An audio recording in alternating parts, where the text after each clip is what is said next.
Let's explain these rap beefs in NBA terms.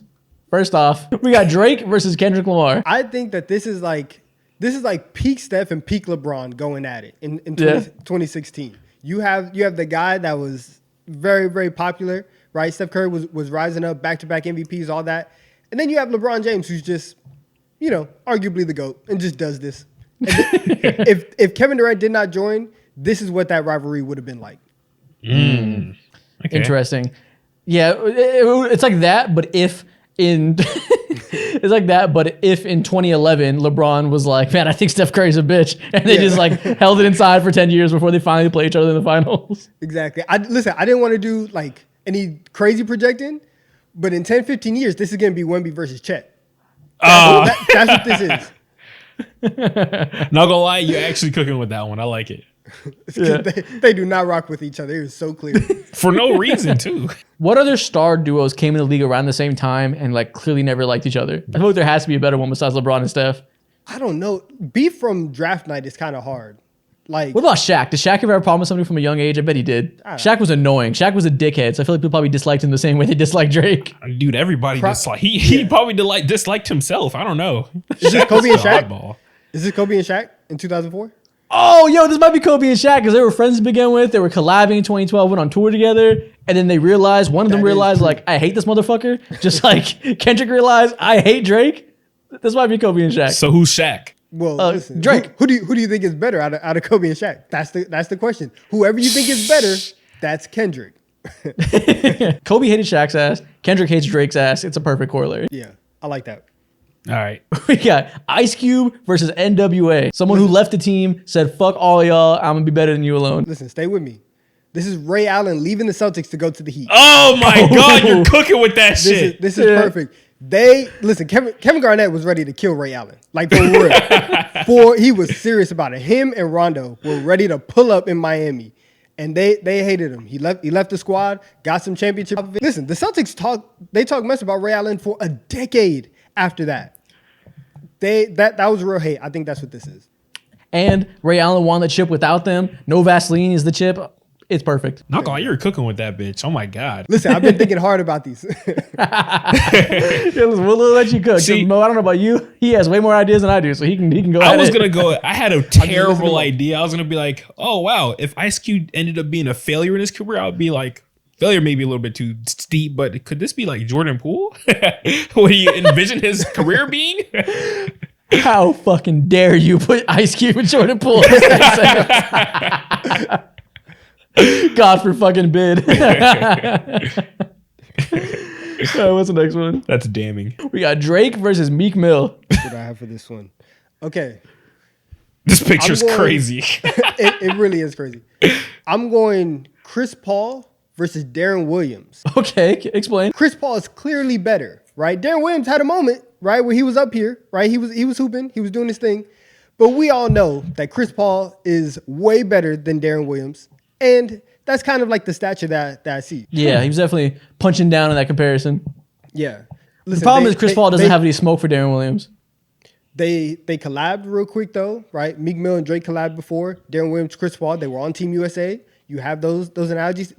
There's very rare instances in the new NBA where you have like actual hate. So that's where like the line gets drawn in a lot of these. But in terms of stature, that's where I see it. Also in this picture, is this pre or post fake stomach muscles from Drake? Oh, post for sure. Post for sure. Post? That's tummy tuck Drake for sure. Yeah. Okay, I got you. Is this like Luka Doncic hating Devin Booker? Huh. And bouncing his ass out of the playoffs in dramatic fashion? They were going at it. Everyone's like, oh, they're both so hot right now, but we know Luka's way better. And then Luka backhands Devin Booker out of the playoffs in the most demoralizing way possible in an elimination game. Possibly. I have a comparison too. That is true. Go ahead. Could this be James Harden and Dwight Howard? Explain. Because there was bad blood between the two as well. They were together for a little bit, of course, and Dwight doing Dwight things. More post touches and shit like that. Fall out bad, and there's been nothing but pure static for them between the two still, too. Is it Kobe and Dwight Howard? Is it just Kobe and everybody? Yeah. Kobe is king of NBA static. I like that one. Yeah, that's good. I like that. Fucking Dwight Howard, man. Dwight Howard is such a Meek Mill. JayZ and Nas. If we ever got a Kobe versus LeBron final, this would be it. This would be it. You have on one hand the guy who has risen to arguably be the GOAT. JayZ is LeBron, and then you have the other guy who's like the rapper's rapper, the hooper's hooper, in Kobe and Nas. That's what this one-on-one is. How we feeling about it? Is that accurate enough? I see the vision. I'm just trying to figure out who's who between that, because Nas is the more talented one, LeBron's the more talented one. Like, which way does it go? Here's the thing though, right? If people are saying like, oh, this guy is like a rapper, and you're looking at it in 1996 terms and 2001 terms, right? Everyone's like, nah, like Nas he's really like that. Yeah. So that's kind of the same way that people talk about Kobe, where it's like, I don't care about everything that LeBron does. Like, no, I respect that. You're right. Like Kobe's a hooper. Like, it's like that. The problem is, I feel like one of those is a lot smarter than the other side. I'll leave it out there which one I think is more right. But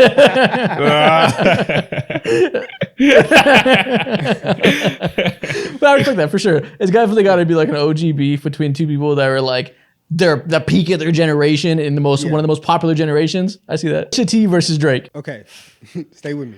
This is going. This beef was completely defined by the gossip that was told. Yeah. Right. Pusha came out, said you're hiding a child. Everyone's like, oh, that's crazy, right? He's just talking reckless. Kevin Garnett talked reckless to Carmelo Anthony and described an encounter with Lala Anthony. Just talking mad reckless. Choose your words carefully. Oh my God. Kevin Garnett was talking reckless, and I'm gonna leave it at that. If you want to know what he actually said, Honey Nut Cheerios. I'm sorry, I couldn't resist. Yeah, that's probably a good comparison between just vitriol. I don't know if anybody's ever had like a revelation in beef like Adonis. So, but it's also, you got to think about it. A one-sided beatdown where the other person didn't even want to respond. Where have you seen that before? A beatdown, just back blown out, no response, no effort to try to keep up. LeBron, what? Shaq and Dwight? Oh yeah, I think Shaq bullying Dwight is similar. Shaq every time he gets a mic is like, "Hey, Dwight's a bitch and a coward," and Dwight's like, "What the hell?" Yeah. I like that one. That static is still there to this day. Literally a couple of days ago, Jock was like, they retired the wrong Superman jersey. No one cares anymore. He hates him. Dwight didn't do a damn thing besides also be called Superman. Yeah. I love that. Yeah, that's good. All right, what's the next one? Biggie versus Tupac. I think this one is very, very easy. This is Lakers Celtics. Yep. Ooh, this is Lakers Celtics. This is what rap beefs are built off of, right? Lakers Celtics is what NBA rivalries were built off of. You have the East Coast stuff, right? People were out here dying in the streets over this rap beef. In 1984, somebody would have killed you if you were on the wrong side of the Lakers Celtics. This ended in both these players' careers ending in murder in their death. How did Magic and Bird's careers end? Their bodies gave up on them in different ways. I think it's an exact comparison here. No, that's insane. But it's very fair. Yes, I agree. All four of these people could not physically continue. It's perfect. Point is not wrong. It's just crazy. But yeah, this is Lakers Celtics. Yeah, Magic and Bird, clearly.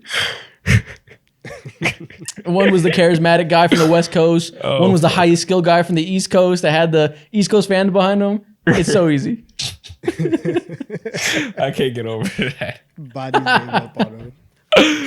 There you go, man. Shout out the history of NBA rap beef. Oh my God, bro. That's good.